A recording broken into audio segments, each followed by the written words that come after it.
Welcome back to the best family on all of YouTube. So today, I'm going to be elaborating on the Jedi class, Jedi Guardian, which is many of the times a famous Jedi class that consists of the most powerful Jedi in the entire Jedi Order. So, let's get started. We, Guardians, are the Republic's first line of defense against the 1,000 enemies who seek to destroy it. A Jedi Guardian was the name given to one of the three distinct branches of Jedi, the other two being Jedi Counselor and Jedi Sentinel. The Jedi's Guardian skills and talents lay in battle, a light side mirror of the Sith warrior. So in basic morality, these were powerful warriors of the Jedi Order that were basically the light side versions of the Sith warriors. So they had the most amount of power and they had a great connection to the Force, usually represented by their midi-chlorian count and their years of training. Decades of training. Their role in the Jedi Order was largely consistent through its history, but it was first written down by the Jedi Guardian, Jedi Ace Quicks Sunburst, which is another Star Wars Expanded Universe book that I definitely recommend. Many concentrating on martial arts and training, Jedi Guardians engaged in combat more than the other classes, such as Counselors and Sentinels. The role in the galaxy was to defeat the weak and establish the laws and protect the laws of the Galactic Republic. The Guardians were often seen as representatives, and so, if you didn't know, the majority of the Jedi High Council were Jedi Guardians. You know, they were secure in the Force, and very likely for them to be killed in a skirmish or a battle assigned to them. Focusing all their time and effort on martial skills, such as the many different lightsaber forms. If you didn't know, Jedi and Sith have multiple lightsaber forms. These were trained to them since infancy and since being a Padawan to make sure that they could protect themselves over a variety and a plethora of different enemies and assassins. Like Luke Skywalker, proficient in all lightsaber forms. Form 1, Shio, while learning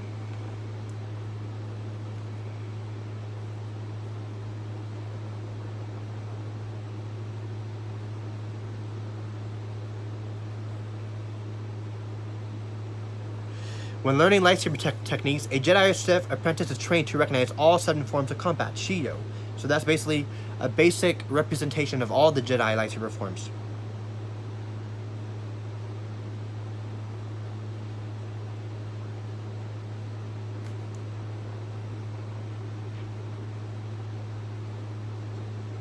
Form 2, Makashi. That's what Lord Vader used.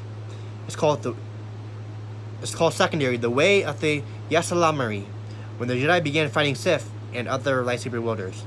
It emphasizes precision, making sure that you attack the enemy at a precise form, at a correct angle, 100%, with very little to no mistakes. Simple footwork, so nothing crazy.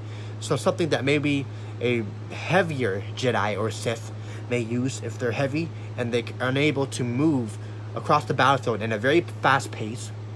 And they had a really strong defense against Form 1. That means they could defend really strongly against a Jedi that's proficient in all lightsaber forms. Basic proficiency, to be exact. Notable practitioners were Count Dooku. As you know, he was the aging, fallen Jedi, now known as Darth Tyrannus, that with his old age he was still able to fight Obi-Wan and Anakin Skywalker and defeat both of the Jedi near their prime, even though Anakin Skywalker was not near his prime in Episode 2. Form 3, Sarisu. The way of the Minoc was developed to defend against blasters. So if you didn't know, Obi-Wan and Yoda, they were very proficient in Sarisu. That's how they were able to go back to the Jedi Temple after Order 66 and protect against the entire Grand Army of the Republic. That means you see Obi-Wan and Anakin, they're fighting against like 100 clone troopers and they were deflecting every single blaster with relative ease. Efficient movements that shielded the Jedi's body, making sure that they were never ever get caught in a blaster bolt. And it's the primary, and encourages the lightsaber to be the primary weapon of defense. Defense at all costs. Defense before attack. Defense before before using violence. Many of the times the most peaceful Jedi used Sarisu, while Anakin Skywalker didn't even use Sarisu. He was focused more on attack and overpowering his enemy, maximizing his power to take down the enemy. Ataru, Form 4. The way of the Hawkbat is aggressive and acrobatic style. A practitioner of this form channels the Force to achieve high-speed movements. So the most fast and the most lightweight Jedi use Form 4, Ataru, such as Jedi like Satele Shan, Bastila Shan, Celeste Morne, Anya Kuro. Many of the practitioners of this lightsaber form, Form 4 Ataru, were lightweight. Were thin, lightweight, but undeniably powerful in the Force. Don't judge the weak muscles. Form 5, Gemso. The way of the Krayt Dragon. So if you didn't know, Darth Krayt, his name stemmed by the Krayt Dragon on Tatooine. Formed out of Form 3, using its precise defensive motions to create a more offensive fighting style. Anakin Skywalker, Darth Krayt, Darth Caedus. Many of these are Dark Jedi that turn to the dark side, wanting to maximize their power.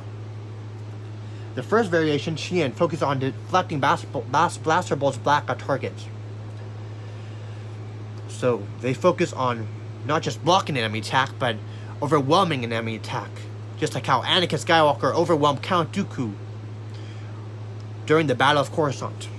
And similar to how Anakin Skywalker overwhelmed many of the Jedi Masters during Operation Nightfall. Form 6, Niman.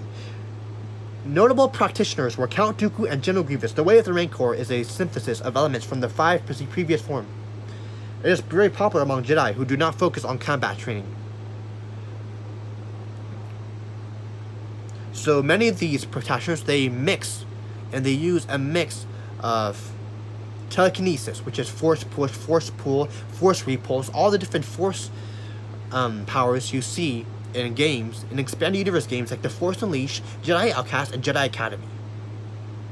So they were very proficient in dual blade lightsabers, like Exar Kun. Who else can I name? I can name numerous other Jedi.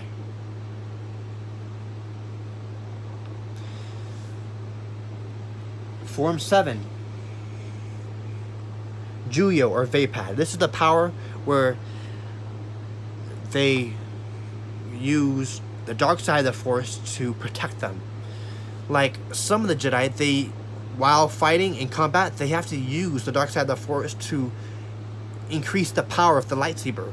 Just like how is Mace Windu able to deflect Darth Sidious Force lightning when it was completely unexpected? He had the power of Vapad that was using the dark side energy from Emperor Palpatine to reflect the black, and the effect of it showing that Darth Sidious, Emperor Palpatine, Chancellor Palpatine, would be disfigured from his own Force lightning being deflected. I like this one because instead of using so much instead of trying to overpower the enemy, they remain calm and they overpower the enemy by sensing their dark energy and having it reflected.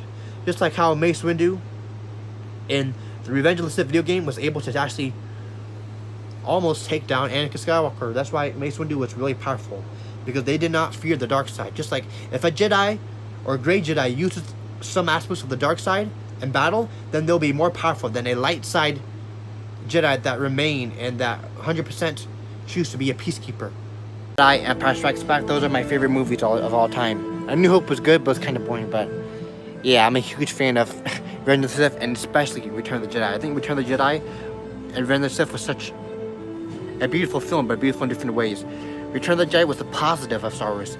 How Luke Skywalker, with his power and force, he was able to turn his long-lost father back to the light, which was so admirable, you know that?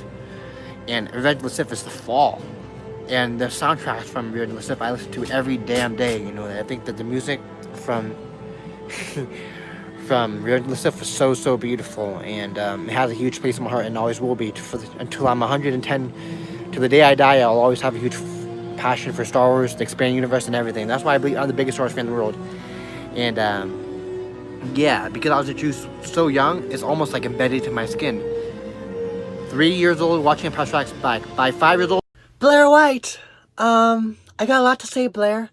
I really love your content. It's so knowledgeable, truthful, and super genuine. Like, I've been watching videos for like 3-4 years now, and I'm a huge fan. And I'm glad to say that your content has really taught me so much about the LGBTQ community, and I aspire to be like you. Like, the way you speak so earnestly and so proudly among some of these serious topics, it's really admirable, and it takes a lot of courage. Thank you. Love you.